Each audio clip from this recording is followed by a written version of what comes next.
a track often called the Sleeper, it's only fitting its original name was the Dover Downs Raceway. This is the Lickety Lew's 125, and qualifying is already underway here in Delaware as 2 minutes and 42 remain on the clock, and qualifying is actually almost over at this point as a good majority of these drivers have taken on their runs. And it's going to be Dylan Clark, last week's winner in the Fireball Talks NASCAR 5, with a different look this night. Of course, he's got a great looking car once again, and he's looking to get it done. He last won at Watkins, and it looks like we're going to have our first wreck in the Road to Pro Series. That is not going to be a yellow. We'll be right back.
And our apologies there, as it was a wreck in the Road to Pro Series, and we had to take a bit of time to get into a replay there. So as we have a bit of time now, 1 minute remaining on the board, drivers are still qualifying. We'll take a look on board with Jason Harris as we keep things going. We are live in two separate instances at once. A bit of a precarious situation, but we're making it work here on FTN, and you won't have to do that when the race gets into its later stage. This is Jason Harris on board. If you want to take a look at how it is at Dover, a very tricky track, and as we can see, Harris managed it nicely. Let's take a lap uninterrupted on board.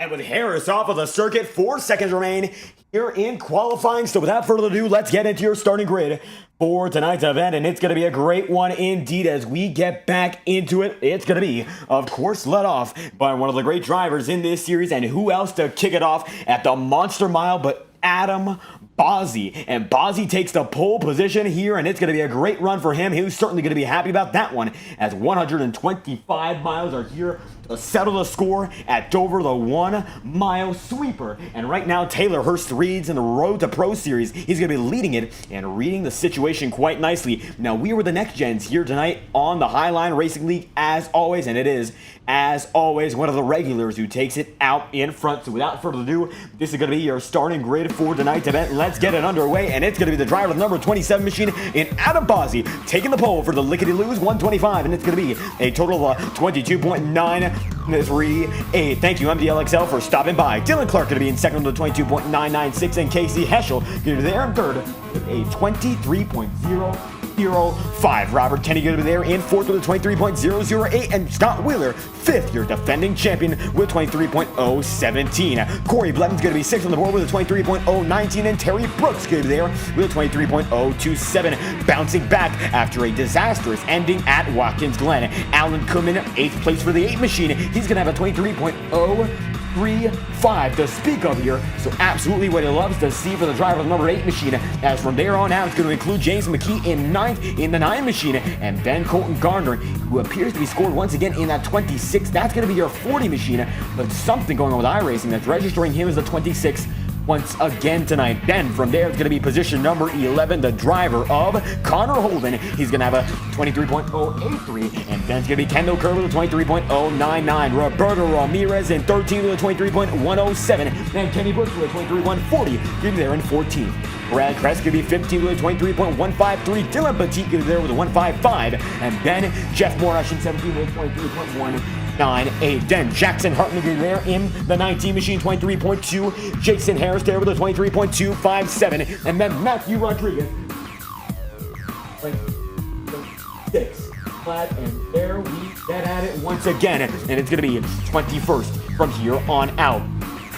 The field is going to go as follows. It's going to include the driver, Kayla Morrissey, 21st, Ty Smith, 22nd, Toby Wedgwood, 23rd, your final driver to put a lap down phase on time. It's going to be then DJ Stagger, Ryan Potter, Tyler Rush, then Andrew Baker alongside Jacob Halm, Chance Duckworth, and it's going to be from there on out the 30th position driver with Dylan Bonney, the final driver on the grid. And as we get to it, you can see the drivers already double file and the Lickety Lew's 125 settling the score. Going to be all about the storylines, the aggression, the way these drivers race the track, and that is going to be our starting grid for tonight's lineup in the Lickety Lew's 125 as we get this thing going.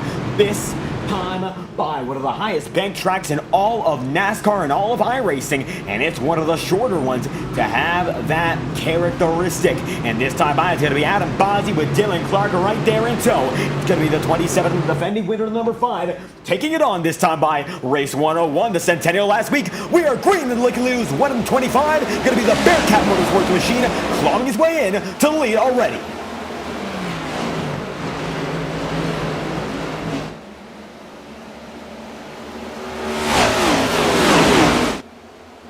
And nice and smooth, Adam Bozzi takes that first half lap with a very commanding start. The number 27 machine going to be out in front already. Look at him go. It's going to be Bozzi holding on with the second place machine being Dylan Clark. Third's going to be Casey Hassel there. You can see they're going to be single file already. It's going to be a nice and smooth race based on patience. And these guys are going to have to be especially patient as they get it going. That lap was a total of 30.5 seconds. Get much faster as the night goes on. This is one of those tracks that's actually much quicker than it might seem. Dover is a 1-mile circuit, but they just ran a 23.221. Power going to be put down as these drivers are going to get almost 3 laps in every minute, and that is a pace to reckon with for any track, as every driver going to get way off the sweeper there. There's Roberto Ramirez, one of the drivers you want to focus on, as we have one driver in the wall already. Ramirez on his way, as the one driver in the wall going to be the driver, it looks like, of DJ Stagger, and Stagger getting swept up, and that's a key example of what makes Dover, well, Dover. And you're going to see it this time by the Swamp Motorsports machine, as anyone rattles off the turn, gets swept up in the action, and actually that's not even going to show it, but he gets swept up indeed. And you can see it a bit closer there. He gets loose, and that's going to send him all the way around. The driver of the number 64 machine is there in a bit of shamble, and he's going to be getting back on his way as Adam Bozzi still holds on. That lead, and it's going to be Bozzi in the 7 machine starting this one off the best way anyone could. Position number 1 with a dominating early run, and it's Dylan Clark now in third. Casey Heschel going to get down to the inside line, and the inside is the best place to be here in Dover. More risk, more reward, an archetype that is seen in anything, including racing. It's going to be as true as ever tonight.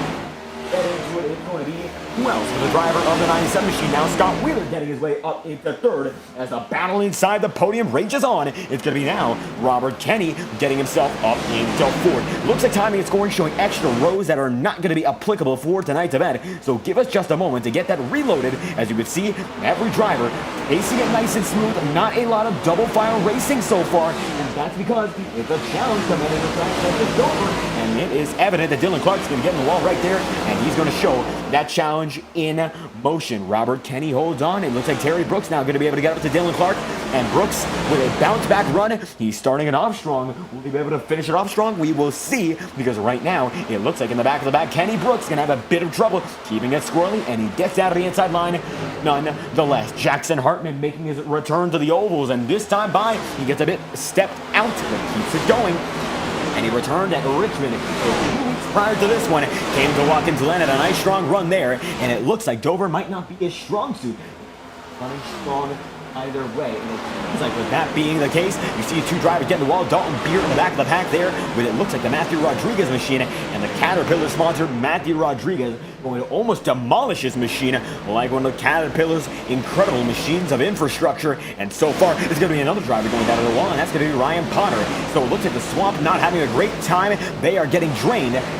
Just the way this track works, there's an incline noticeable even on the straightaways. Look at this wider angle. He gets to the wall once again. He's having a lot of trouble because these cars, they are tilted down to the left every single time you run them. Stagner's already coming to pit road, and Ryan Potter not faring much better. They are 29th and 30th respectively right now. So Adam Bossi, who has a 2-second lead on the field, is undeniably in his essence right now. Nobody else as good as he has been, and it seems like it will stay that way as long as he keeps it consistent. It is consistency that is key, and it is his performance that will keep him in the ranks of the elite in the Highline Racing League tonight. No difference as they all barrel in to turns 1 and 2 much later than Adam Bossi. And Bossi right now, with 12 laps in at 125, knows this race is going to be a much longer one than it might originally seem for the drivers. And the viewers who are showing up early, the Flow Racing number 49 machine up in front. And you see he's losing a lot of time to the driver who's currently your race leader. And with all that time remaining, over 100 laps still in the books to be written, it's going to be all about patience. And without patience, you can't have a good race. Scott Wheeler going to be right there with Robert Kenny, Corey Blevins with Terry Brooks, and Alan Kuhlman there in 7th. And I'll tell you what, Alan Kuhlman, who I talked to before the season began saying he was going to run part-time, has so far put together a very strong full-time campaign. And while it might not go all the way full-time, these first few weeks have been something to behold for the driver of the number 8 machine, tracking down 6th spot in the Tracker Boots Bass Pro Shops Club number 8 machine, slowly but surely gaining more and more time on its opponent. This is going to be James McGee going down on the inside line in the same vein. Look at him go. It's going to be who else but James McGee up to the position number 8.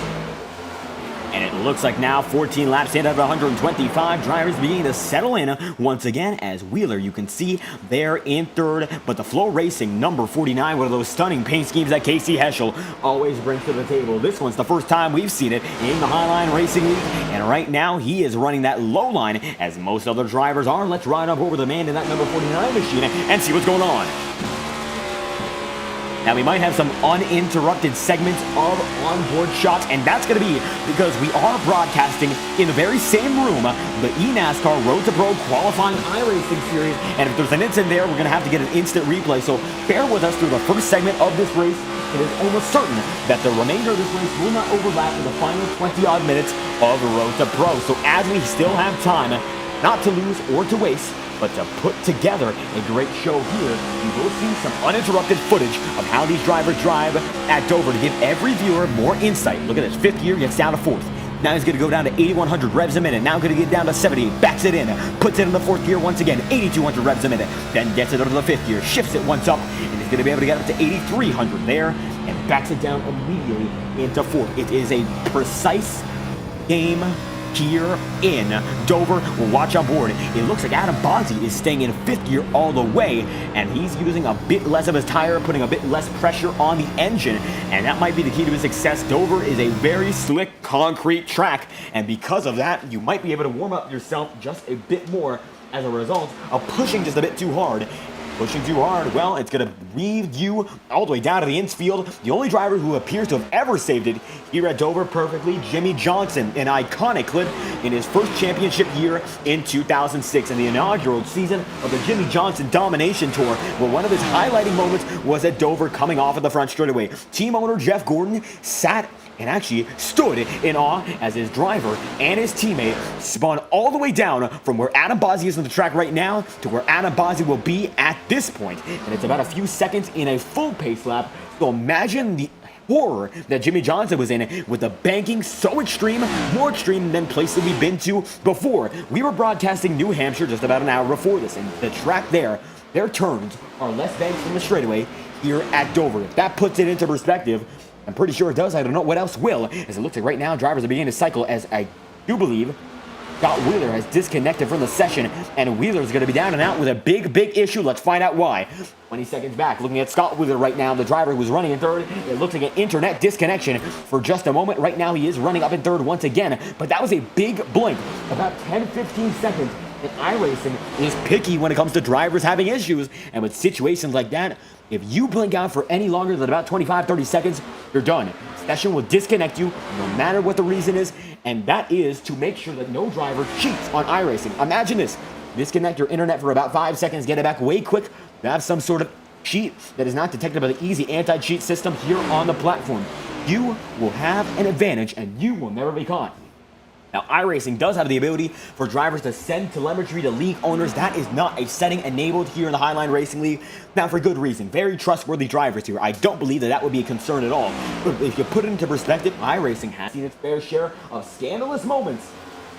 To be safe, well, play it safe and prove that you are going at that rate of safety and caution rather than aggression or perhaps even unlawful racing, so to speak. iRacing, it is a virtual simulation, but the racing is just about as real as it gets. The feeling and the emotions, shall we say, of racing. Some of these guys have experience in the real world, some connections there, and they might know it better than I do. I've never raced in the real world like that, but these guys who have the experience and the know-how might just know it a bit better than I do. iRacing is the way to go for that, and right now, Dover being simulated to its fullest. Is going to be one driver falling back big time. Robert Tenney going to be down and around. Is this yellow number one? No, it is not, but he's going to lose much more time than what we anticipated. Robert Tenney is in trouble.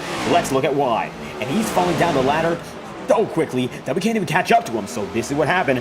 Riding on board, not yet, but you see Kenny gets on the apron there, and he spins it down to the apron and gets it onto pit road. So very disciplined maneuver there for Robert Tenney. He could have ended a few drivers' races by coming up the track in the hopes to get a last-ditch perfect save. Cautions out either way, and it's going to be for an incident, I believe, involving, it looks like Roberto Ramirez. So let's watch. This is an instant replay once again. Caleb Morrissey right there. It looks like Morrissey and Ramirez involved in this incident, and you can see Caleb down to the inside, and Ramirez gets caught up by Miles the Monster, the icon of this track, and Ramirez goes around. Caleb Morrissey there involved as well, and that is going to be yellow number one, 27 laps in to this event. Caution number one, and it's going to re-rack them and re-stack them. Caleb Morrissey involved, as Adam Bozzi has led every lap so far as he catches up to the ailing Roberto Ramirez, getting himself back into shape to race. And it is the 27 out in front of Casey Heschel. And then Ramirez, who's going to be able to get his lap back this time by. Whether or not he gets it back any quickly, we will find out. The Bearcat Motorsports machine has been able to lead this one all the way through thick and thin. Now he comes to the pit road this time by, hoping to make something happen. And that he does. Bozzy in with Casey Heschel and Scott Wheeler Jr. just adrift. So let's get back into this time by and see what these drivers have in store, as it's going to be Bozzy right there with the entirety of the field coming in this time by. And Adam Bozzi, I tell you what, has been able to lead this one with flying colors. Ryan Potter now and DJ Stagner going to be able to get some time back, both of which lost an awful lot of time. It's going to be Stagner chasing his teammate in Potter now. Both of those drivers there, it looks like a caution. The Road to Pro Series, we will be right back as we get an instant replay on the matter. Give us just a second.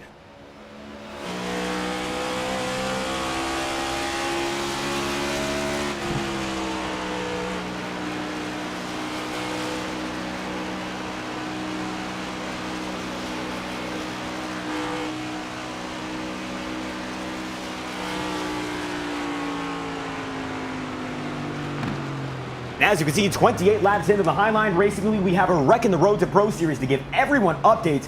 Ashton Crowder appears to be involved in this one. We'll find out why. He got big time damage there as drivers drift up the track. It looks like it's going to involve multiple drivers. Crowder gets a big hit of this one. The 14 machine ends up with a major amount of damage. Now we'll find out why here.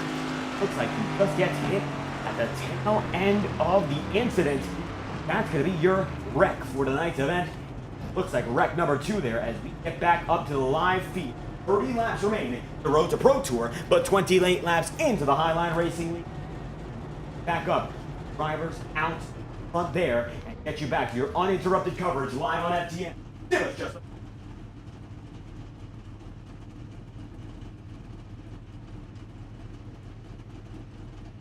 And there we have it. It's going to be one driver in. That's DJ Stagner on pit road here as everyone gets it going. Adam Bozzi now getting right behind Ryan Potter. And Potter, who got caught up in an early incident, is now your race leader. So a bit of a precarious strategy for him. And we'll see how this peculiar strategy as well plays out for him.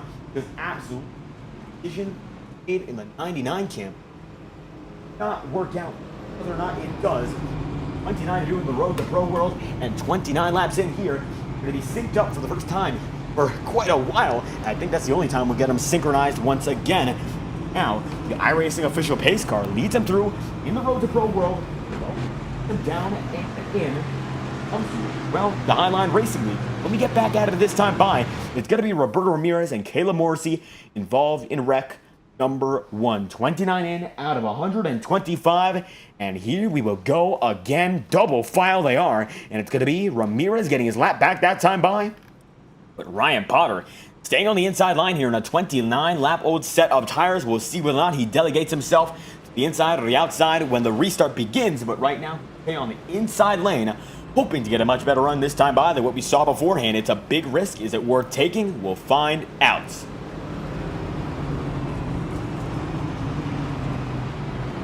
And Ryan Potter out in front with Adam Bozzi, Scott Wheeler there in second, and Casey Asher making a great show out of it is going to be there in fourth. Kendall Kerr going to be in fifth, and Corey Blevins there in sixth. Brad Kress seventh. James McKee going to be in ninth. And then it's going to be, well, top 10 finished off by Alan Koopman. So the Blacktop Racing Boys getting back at it once again as lap number 30. We have hit it. Let's get back to the show as the greatest show on a Thursday night. In a league race capacity, the Highline Racing League absolutely getting ready to put it back on, and the stage is set for the drivers up front in Potter and Bozzi to do it all over again and put themselves back in play for a race victory. Let's get at it once more, led by the driver of the number 99 machine. Green flag going to be out this time by first restart of the night, led off by who else but the man in that number 27 Bearcat machine.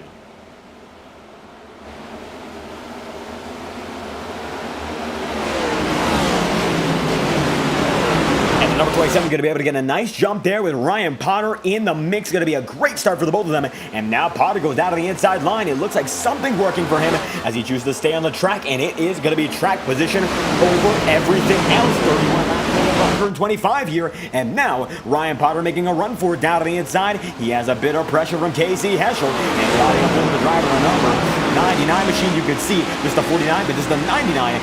Scott Wheeler getting right up to him there. Now it's going to be Wheeler going out on the high side. And drivers using alternative measures to get by the driver on older tires. This is a risk.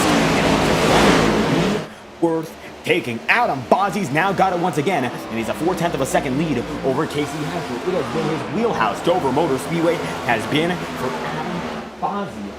Oh, buddy, yeah. This light goes on. Might just have something figured out with that fifth gear only strategy, but I'm certain that's not the only reason. As you can see now, two teammates are going to go way up high and might bring a third lead. Kendall Kerr has already gotten through.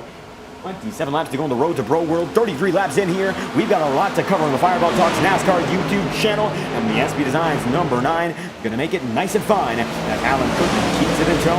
Jackson Hartman get there in 8th. Dylan Petit in 9th as Ryan Potter there in the 10th spot. And then now it's going to be down to 11th. Brad Kress makes it by, and Dylan Clark there as well. How about the scheme for the number 18 machine of Ty Smith? And that is a, shall we say, throwback, but a very recent throwback to the British GT4 Championship at tracks such as Silverstone and Oldham Park. Not only do we reference that sponsor on stream, but nonetheless a great paint scheme for Ty Smith, throwing it back to the GT world with a stock car tonight and a nice versatile look as Adam Bozzi holds on out in front. Casey Heschel going to be there in second, and then Scott Wheeler holds on there the third spot. The top three will be in a great order right now. Not a lot of give and take. Looks like it's all about keeping themselves happy. Complacency the way they go, as the race still has so much more to be run. And it seems like that mature mentality is the reason that these drivers will keep on going without much of an issue. Single file, the good majority of the field is. As we look further back, Kayla Morrissey goes out on the inside there. And it looks like he goes down on Mackie Rodriguez. No, Jeff Morash. And he gets right by Morash with flying colors. So for him to be able to make that time by.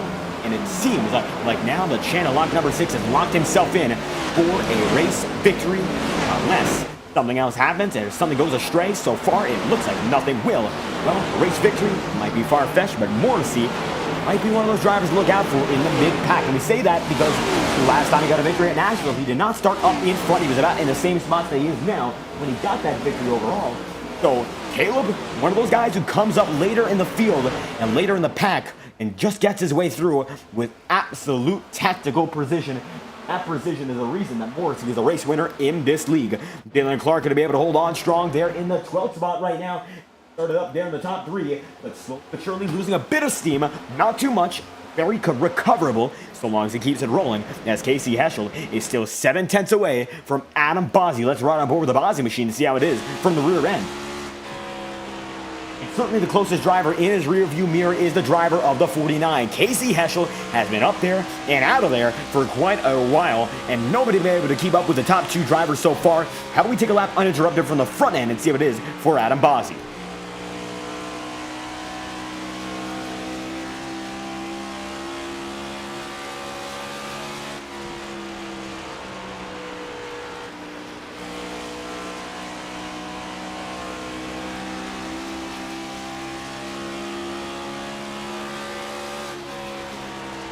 And you would see that Bozzi is all about consistency here. He is not pushing his luck at all. Last time by, he ran a 23.464, about 4/10 off of his best lap, so he is not going 110% right now. 100 is all he needs, staying nice and smooth. Racing. Sometimes defeats pushing at wit's end, because when you push at wit's end, you might just lose your wit in the process. Casey Heschel, though, going to be able to hold on nice and steady in second. Corey Blevins actually having a great race so far, and we haven't mentioned a lot of him so far in this season, but the number 13 for Blevins is now up there in 4th. Nice as has been for quite a while now. Keep an eye out for him as Corey Blevins holds on in 4th position. Tonight has been one of the better nights for the man in that number 13 machine indeed. And Kendall Kerr did it right there for the taking as well. James McKee in the 6th spot. Allen coming to there in 8th as Jackson Hartman now getting in the top 10 in 9th. And Hartman gaining more and more time. We did not see him at all last season, but as he's coming back into this championship hunt, he seems to be one of the better guys to look out for. As it is once again Jackson Hartman putting together a great race worth mentioning, but Adam Bozzi has put together the best race by far. 44 laps in out of 125, and nobody is on his level so far, it appears. The Bearcat Motorsports machine has settled in, and he almost might be hibernating at this point. You get into a mental groove, you aren't thinking 100%, you're not going hyper, shall I say. You just keep going until the job is done. That's exactly what the Bearcat Motorsport machine of Adam Bozzi is doing. With this mentality, you can just get yourself into a rhythm, a groove. And when you get out of that rhythm, it's going to be a bit harder to get back into it. But the deeper you get into it and the longer the green flag run goes, the better you are. The shot at the victory. You're looking at the road to pro feed once again, almost a lap car getting up with the leaders, and that could have been disaster. Thankfully, nothing happened. 17 laps to go on their side. If you want to check out what's going on in the NASCAR world, well, we're thankful to have the opportunity to broadcast it with great partners such as Terry Radford and Daniel Falkingham. So the both of which, they're working with us tonight, and Adam Bozzi there in the lead. And unlike the race at New Atlanta that we're broadcasting right now, Bozzi has not had much competition. He's been able to play it nice and smooth. Consistency has been his key to victory, and it looks like he will continue to race with that mentality as long as he keeps himself out in front. And it does not look like he's in any jeopardy to lose that lead. I'm going to say that for certain, because right now he's about half a second going on. Right now, he's going to be able to keep going like it's nothing. We'll ride on board once again with the number 27.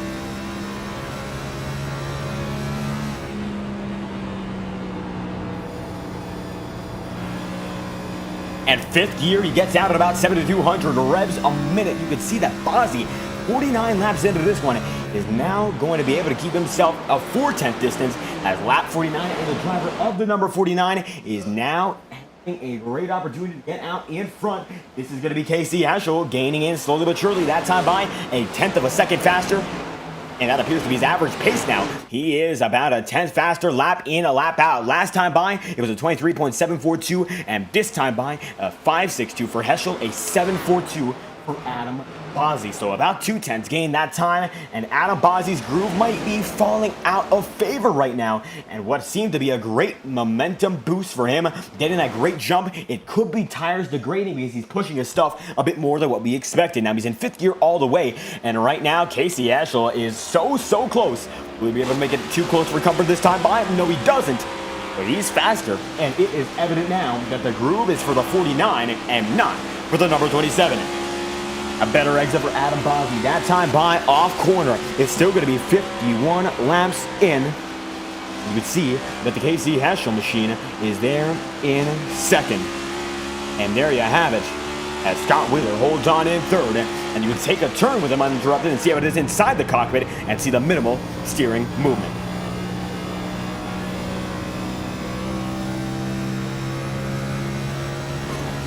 And he actually gets in the wall there. We heard a bit of a wall scrape, and you can see he's able to keep it calm and collected. Even when you get in the wall in situations like this, you just have to keep going. Very little has to deter you from your end goal, and that end goal for Wheeler is victory. He's only half a second off of the leader, and while Casey Heschel did catch Adam Bosby, it's one thing to catch, it's another thing to pass. And right now, no passing has been made for that lead battle just yet. That's not to say it won't happen, but it just hasn't. And it's going to be Casey Heschel now 3/10 back, and the air bubble might be in effect. Dover, a hard track to pass at, but it looks like Casey Heschel going to try to make it easy. That on the inside line, that time by momentum, going to carry Adam Bosby. But it looks like Heschel is going to be the one that holds on. And Heschel, that's Casey Heschel, a little bit shortened, as you can see now. Scott Wheeler holds on in third, and every time Heschel takes a deep cut into the leader, he falls a bit back and gives Scott Wheeler a bit of a problem. See that Corey Blevins is there in fourth, James McKee in fifth, and Kendall Kerr in that sixth spot. Holds on with Jackson Hartman in seventh, and Dylan Petit in eighth, as Brad Kress is in ninth, and Dylan Clark out of the outside front row is now in the top 10 once again. And with Bosby there, it looks like he'll be able to keep it fair and square up in the front of the pack. 55 out of 125 out in front. Bosby's been here in Dover, and Miles the Monster has not caught up to him just yet. Now 1 mile of concrete, he's been able to master it so far tonight. You can see inside, outside, inside of the corners, the apex is best hit there. It then goes all the way to the outside using the line of least, well, shall we say least momentum resistance. And the resistance is a big thing here in driving. When you get down into a corner, you want to get out with a very smooth exit. When momentum is resisted, you lose a lot of time. You grate those tires up like it's cheese. And here, it's not Wisconsin, it's not Road America, it's Dover. You don't want any mention of cheese when it comes down to your car, especially when it comes down to cheese grating. So Adam Bosby looks to be using the higher lines right now, trying to maximize the way he goes about it. And it seems like maximizing momentum and opening up the wheel width. What he wants is that wheel well using a little bit less of its power every time he goes in and every time he goes out. And Casey Heschel still 2/10 of drift from your race leader, and it's going to be Scott Wheeler there in third, Corey Blevins in fourth, and now it's going to be James McKee with Kendall Kerr, blacktop teammate, holding on strong right there in tow. And seems like it's going to be 58 leading to 59 as Adam Bosby takes him in, and Bosby's been able to make it work. Jackson Hartman's in a little bit of trouble, and Hartman's going to go right into the wall there. He cakes it, and we'll find out what happened. 10-second instant replay on the matter, and we'll make it a bit further back, and you can see this is Hartman going into that final segment. And we are looking to have about a lap 70. Crank it up the way things are going. As you can see, a big slam there, and Hartman goes all the way into the corner. Adam Bosby holds on strong. And it's going to be the 27 machine pumping it up, as it's now going to be Casey Heschel pumping him way up the track. Heschel's going to be able to go for it and going with the flow. The flow racing number 49 machine leads down to the stripe at lap number 60. A great move made. Still a lot of time to go here. Will he be able to make it stick? It looks like he does. And now your new race leader out in front. Look at that number 49 machine pushing the wits end. It is the man up front, Casey Heschel, position number 1. How about that? It is Heschel there, Adam Bosby in second, Scott Wheeler in third, and James McKee in the fourth spot as Kendall Kerr holds on in position number 5. Corey Lemon's going to be there in sixth, and Brad Kress there in seventh. These drivers beginning to make themselves noticed in the front, running about halfway into the event. As a matter of fact, it's going to be 62 laps in next time through. Got to that halfway mark, things are getting a bit antsy here as Adam Bosby and Casey Heschel have dominated this one thick and thin. One of the shorter races we've had in the Highline Racing League ever since we caught on to them in season 14. This is the season 15 event. So as things have gone on, it's been a much shorter event, and we'll get our race information up to show you what is going on the circuit. Give us just a moment to get that up, as we will see that stage breaks have occurred, but they have not caused yellows. And seems like, well, one of which has already passed. As you're going to be looking on your screen, these are the stage break distances, and we have two, well, no yellows, so it's going to be all about the way you drive it. A clear sunny day in Dover, 120 miles to do it. We will be going to crank it up in about lap number 66 to ensure that we can smoothly broadcast the finish of the Road to Pro Series and get everything on its way. It's going to be all highline all night long from there on out. As it looks like a yellow flag goes out there. We'll be right back watching aboard with Casey Heschel.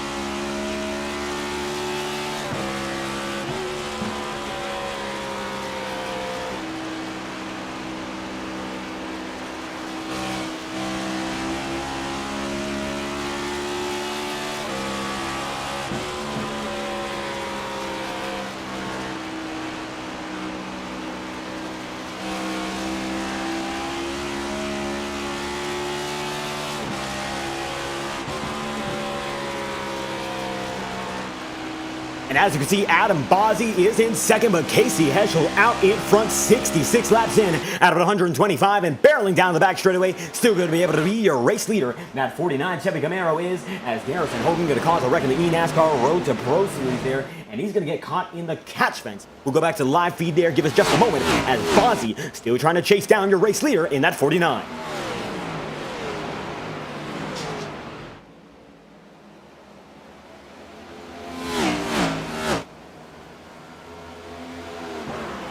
Everything gets situated here in the FTM Production Studios. It's going to be Casey Heschel out in front with Adam Bozzi there in second. Sometimes one person can only do so much, and Casey Heschel doing everything he can in that 49 to keep himself out in front, the one man in that operation right now, and he is playing it nice and smooth. The 49 camp has led a good majority of this run as he got by Adam Bozzi, and he has been going smooth sailing ever since.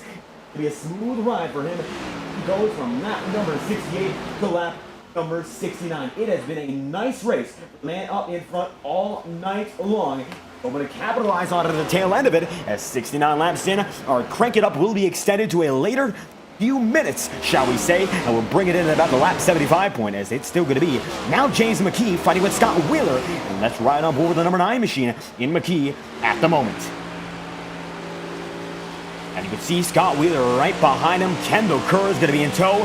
Corey Blevins going to be in 6th. And right now, McKee has a lot of pressure from one of the old championship contenders. Who else but the driver of that number 97? And Scott Wheeler gets a bumper right there to him. Will McKee hold on? Yes, he does. He does not give not one bit. And he's going to be able to keep it right there. Scott Wheeler getting oh so close, but too close for comfort? Not nearly. And the SB Designs number 9 machine holds on with very little problem. And it's going to be problem solving as Kendall Kerr, his teammate, goes in and consolidates the 97's line. A major move there in the complexion of this event. And it's going to be now the 9 machine of James McKee holding on with Casey Heschel there in first. And we expect to have our crank it up in about a minute's time live on FTN. We'll be right back as our first of 2 crank it ups for tonight's event. Give you the uninterrupted audio and feel of this race. The virtual grandstands are packed in Dover International, and it's going to be all about how the Dover Downs treat these drivers. As 72 laps in out of 125, when we are back, we will have less than 50 laps remaining. And this has been a race that is a testament to the Highline guys. Clean, smooth, and calculated as they always are. It's going to be almost so much time until we get down to that checkered flag, and Heschel is looking for it. He has been a fierce competitor ever since we first saw him in season 14, and it looks like he's looking for that victory like it's nothing. We saw him contending at Gateway last season, saw him contending this season already, and now we're going to set it down to crank it up in just a moment's time. Brought to you by iRacing Motorsport Simulation, the leading simulator for online action racing. It is as real as it can get. It is all about that experience for iRacing Motorsport Simulations, and we will be right back live on FTN.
That is Crank It Up number 1 on tonight's event. 78 laps in out of 125, and things are getting dicey as Casey Heschel still leads them strong. Adam Bozzi going to there in second. James McKee is in third, and Scott Wheeler holds on in fourth as Kendall Curry going to be in the top 5. Right now, the closest battle on the racing circuit, well, it's going to be between Chance Duckworth right now and the driver of that number 54 machine. Kenny Brooks going to go for a big slide as we focus on him. He's going to be able to save it unbelievably, and that car was all sorts of out of control. A great save for Kenny Brooks, and we will check back on that in just a second. This is your instant replay. Undeniable that Kenny Brooks had that thing all the way sideways, and he saved it. Unbelievable. Look at this again. All the way down to the apron, and he gets it straight immediately. That's one of the things you don't see often in Dover, a self-clearing track. They've always called it, and it looks like one driver able to survive and keep it going. And it's going to be 45 laps to go, coming down this time by Casey Heschel. Leads over Adam Bozzi by 6 tenths on the second. That track is something you won't want to see as a race leader, and that is, frankly, a bit obvious, but nonetheless, it is a truth of motorsport. Going to be able to pass by nice and easy on the number. It looks like 43 should be Andrew Baker. It's going to be Andrew Baker not baking up a great race so far. It looks like it's going to be Casey Heschel having the best of which, going with the flow indeed, is going to work out for him. James McKee getting closer and closer to Adam Bozzi as Bozzi's now dealing with lap traffic as well, and he's dealing with the 2 Swamp Motorsports machines. These guys did not have good starts to their races, and it is evident that it has not gotten all too much better. Very unfortunate for the both of which, in the back of the back, we almost got on the wall there. And it's going to be someone smoking it up on the track, so big news, and it's going to be the 18 of Ty Smith down and around, and he looks to stay good. And there we have it. Ty Smith goes down, 44 to go, but nobody going to stop for him, as thankfully he gets self-cleared. And that's the thing about Dover that we mentioned. Look at this, goes down and around, and he gets swept off the track. Thanks to that, the Lickety Lew's 125 can keep going under green, and the only fans 18 machine have to keep it only on the bottom of the racing surface. Heschel holds it down out in front, and it's going to be James McKee there in second with Adam Bozzi in third. Scott Wheeler in fourth, Kendall Curry in fifth, and Brad Kress in sixth. As the top 6 guys are now all within 1 straightaway of each other, and it is going to become a straight-up battle of who has it and who has not, as now McKee is the fastest man in the circuit by multiple tenths of a second, about a quarter of a second that time by, over Casey Heschel. So McKee, a Daytona winner already, looking to make it happen here in Dover. Tracks that have names that start with D's, it looks like Jimmy McKee has dominated them. That's a big word with a D, so I tell you what, now goes down to the inside line, gets cut off there by Casey Heschel, and this is going to be the battle to focus on as he still keeps him going. Running up over Casey Heschel, the rear view mirror is full of the number 9. As you can see, coming out of turns 3 and 4 this time by, once again, going to be Casey Heschel holding on, and we will be right back once again with a brief Crank It Up to give you a full evaluation of the incidents. Adam Bozzi going to go way into the wall, and we will be right back. Nonetheless, give us just a moment.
.37 laps to go here, and James McKee is your new race leader.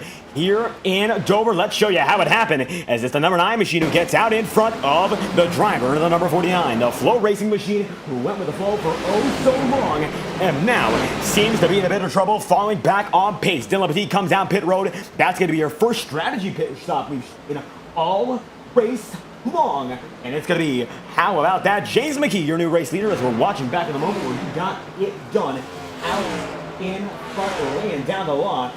Going to be a big move for the 9 machine, and now he's out there 91 laps in, out of 125. Kendall Kerr now going to be in second as drivers coming to pit road immediately. Colton Garner there with Dylan Petit. Lap cars coming in first, and then it'll be your race leaders. And undeniably, it's going to be a showstopper if James McKee can hold on from here on, as it looks like he might be able to do so in the Lickety Lew's 125. And he's going to be able to keep himself out in front. Let's take a lap on board with James McKee.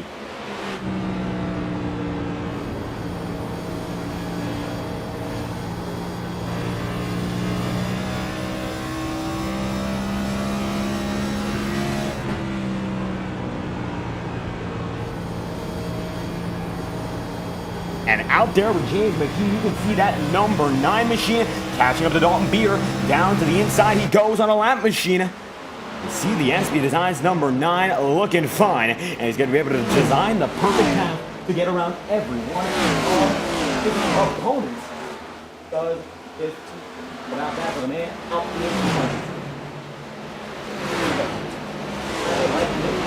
nothing else but James. That was it. Seems like closer and closer. McKee gets to success. Right aboard once again.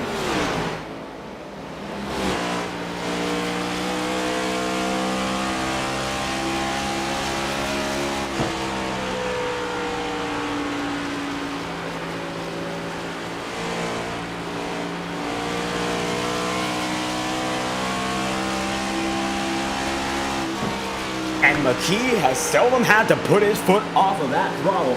Nobody has been near him all night long. And Kendall Kerr, while getting closer and closer, it is his teammate, so he couldn't have to worry all too much about a problem.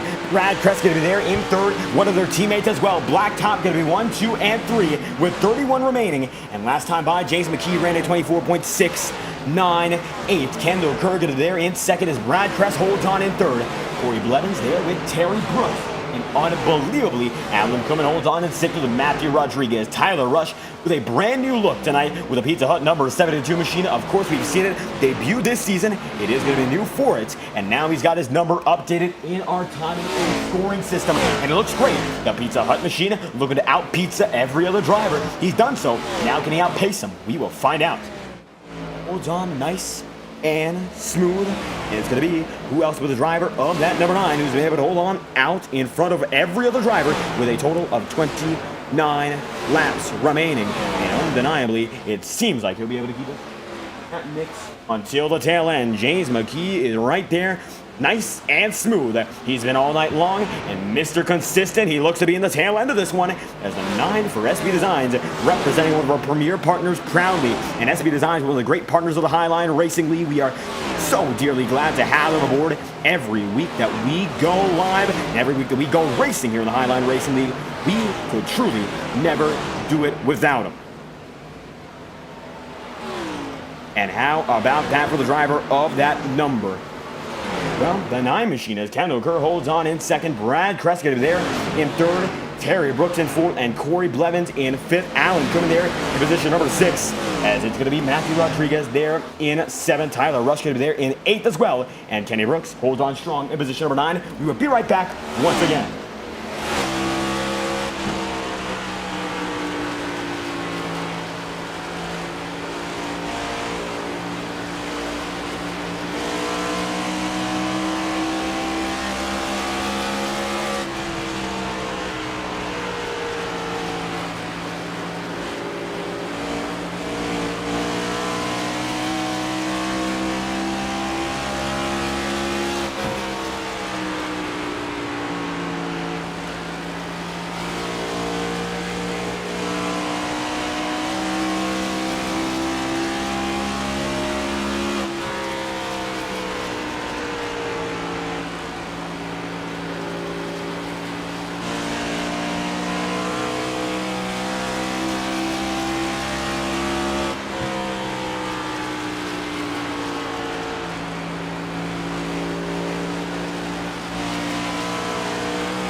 24 laps remaining here in the Lickety Lew's 125. James McKee holds on. There is first his teammate Kendall still chasing down as the night goes on. And it's going to be Terry Brooks there in position number 3. Matthew Rodriguez is in 4th. Corey Blevins, of course, in 5th. And as we get down to 23 laps to go, it's going to become 22 this time by. You know what that means. Our TrackCast22.com official crank it up. And we will be right back for the best cameras on iRacing. We hope you enjoy the broadcast as we love using their incredible product, TrackCast Performance. The best cameras on iRacing. Will be right back.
And with now a total of 17 laps to go, it's going to be James McKee out in front. And how about that? And it's going to be James McKee indeed.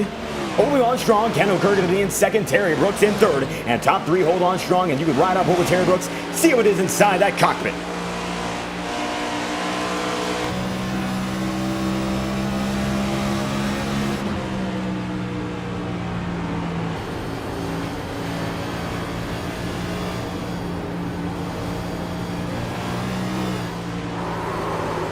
And Brooks going to have big trouble there as we ride on board them. You see that 3rd spot. He's going to fall way off of it. And now Terry Brooks is going to be in a big amount of trouble. The Service and Supply Incorporated machine going to skid off the track. Keeps himself rolling, though, as now only a total of 7 drivers are on the lead lap. So with that being said, McKee has been able to hold on despite every trouble that we have had. And he will continue to keep moving as the night goes on. Jason Harris there in 7th. Kenny Brooks in 6th. Tyler Rush going to be in 5th as Matthew Rodriguez holds on to number 4 now, as Rodriguez is able to make his way up. And we mentioned that it almost looked like he was involved in a major bulldozing himself in at quite a few, but now covered all of what he had.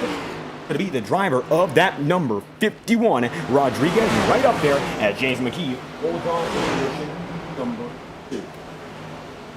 James McKee there in the mix, fighting as hard as he can to get right through the lap machines. His teammate is 5 seconds back, though, so time is not being wasted by that man of that number 9 machine. It seems like every single move that he has made has been just about perfect for him to keep himself in the race. Terry Brooks still in 3rd and now hounding Kendall Kerr as the drivers outside of that leading position.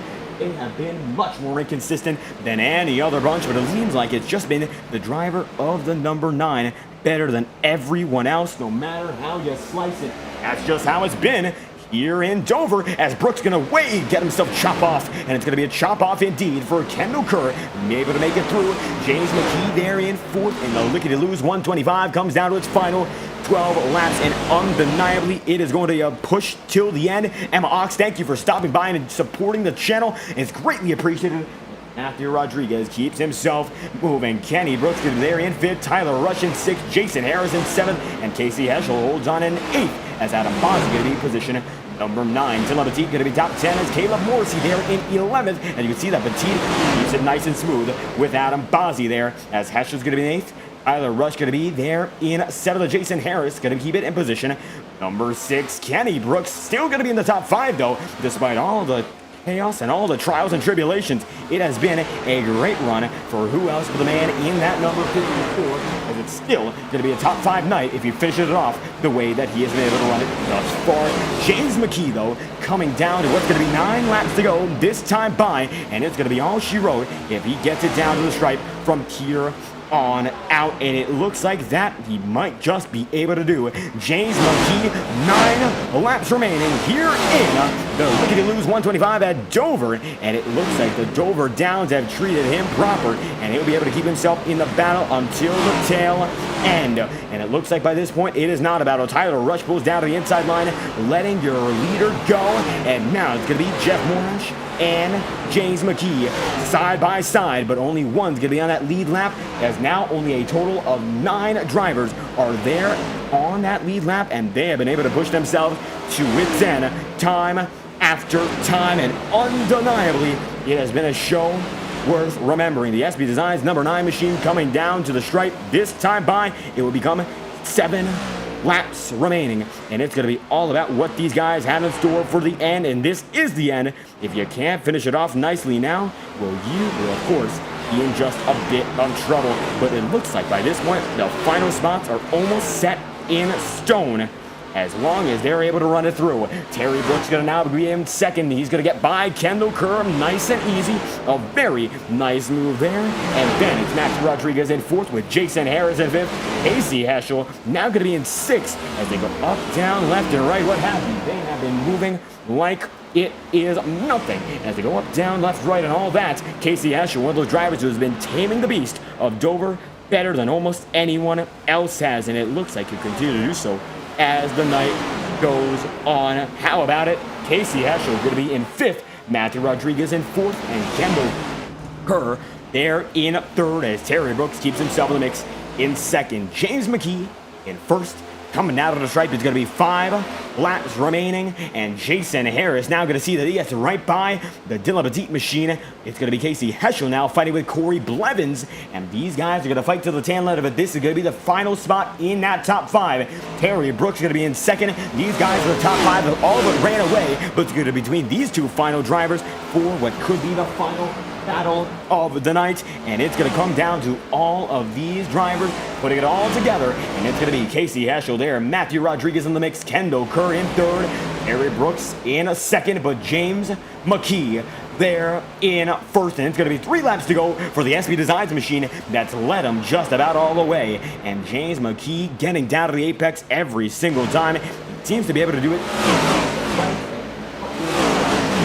to capitalize and come home with a 2nd victory of the season. It looks like now it could happen, and the time, it seems like, will just be 2 laps away for James McKee to come home as a 2-time winner in the Highline Racing League ASC Services and Supply Premier Series, and this has been a premier race but ran by one of the veterans of this league, always putting together a great show, and tonight it is no exception as Rodriguez there in 4th, Kendall Kerr in 3rd, Terry Brooks going to be in 2nd, and as every driver getting into their final spots for the night, places almost entirely assigned. Caleb Morrissey, the last driver on that lead lap, and now 1 lap to go in the Lickety Lew's 125, and when James McKee made that pass on Casey Heschel, it just seems like he's been able to make it work all night long, and a 97 lap old tire set.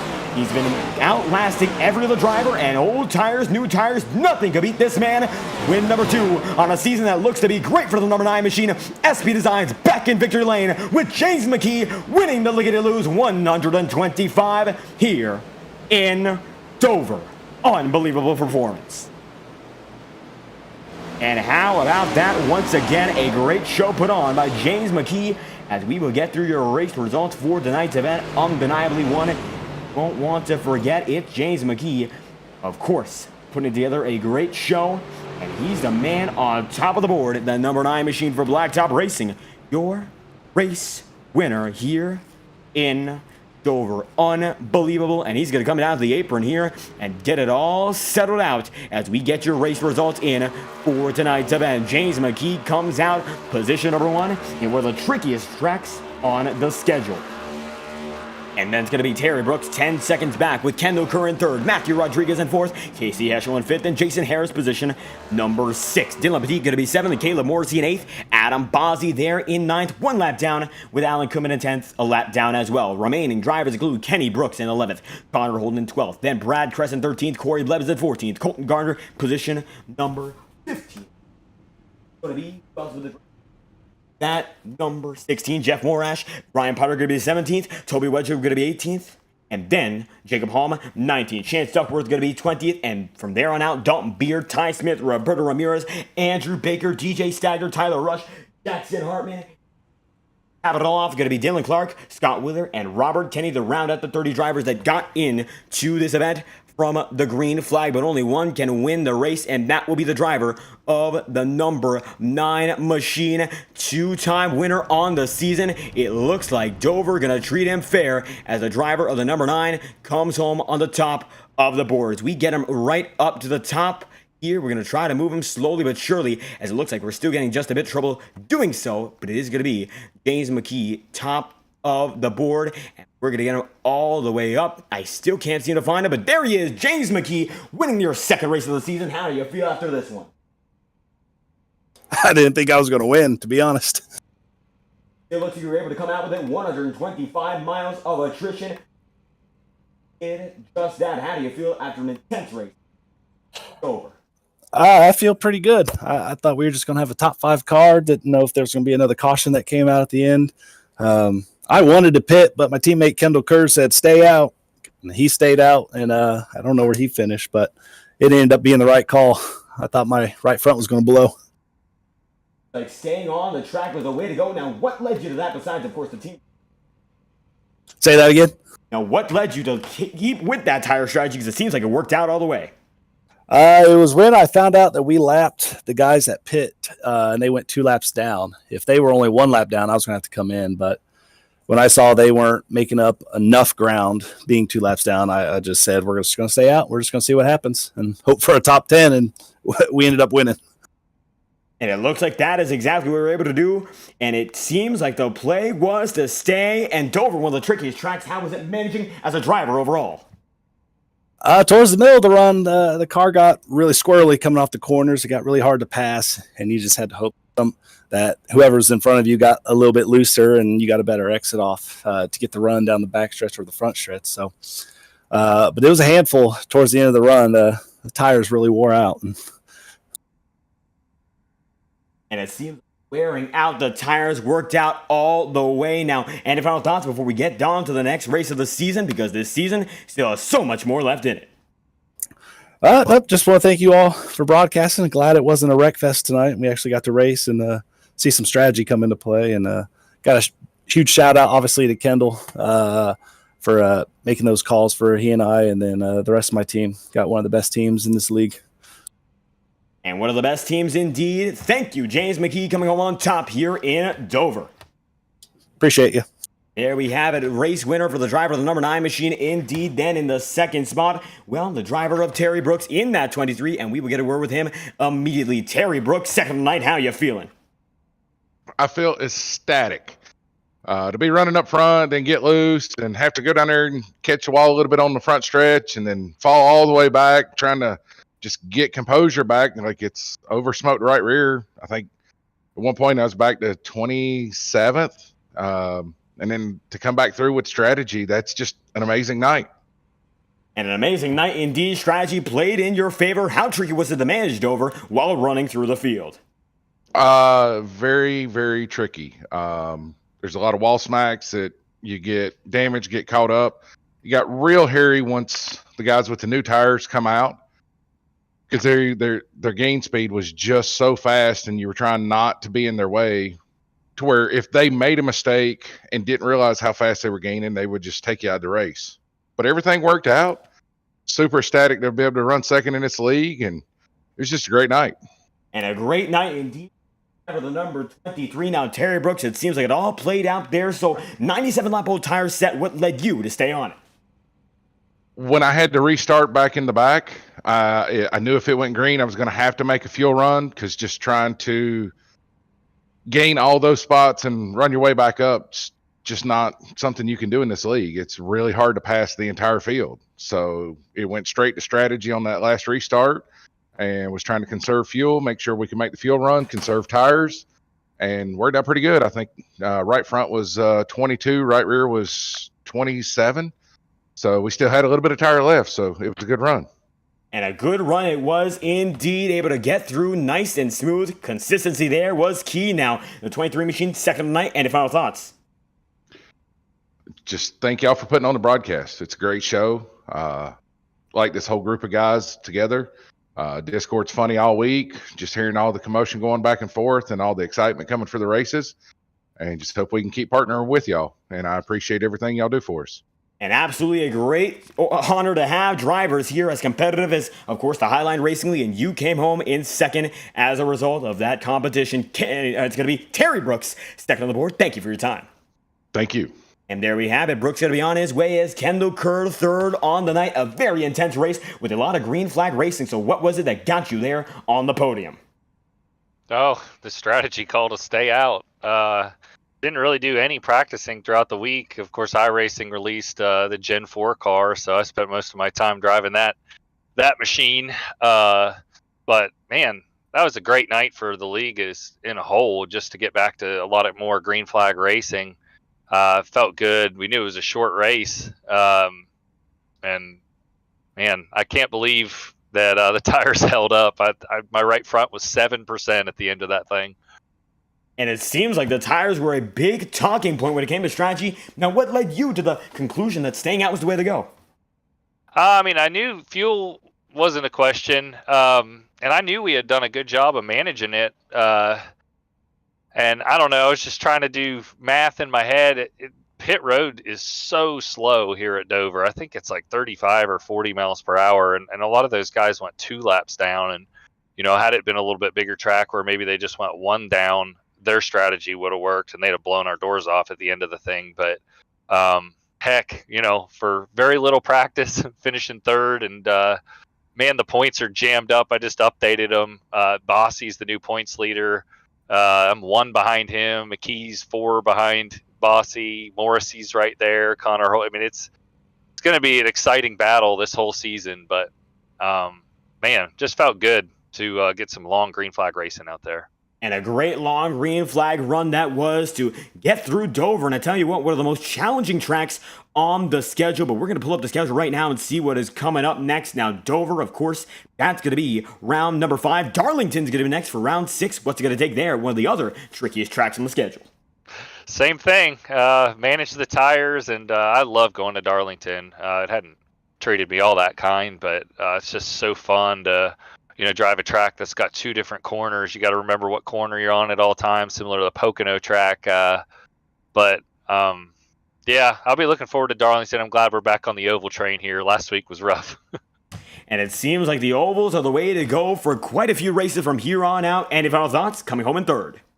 I just want to send a special shout out to Lewis and the guys at Lickety Lew's sauces for coming on board throughout the season. They're going to sponsor our late model series, and threw them here a bone at Dover. Some awesome graphics from Dylan Body as always. Hats off to the admin team for always coming prepared, and just hats off to really all the competitors out there tonight for driving a really, really clean race at, like you said, a tough track. And thank you to you, of course. Couldn't do without you.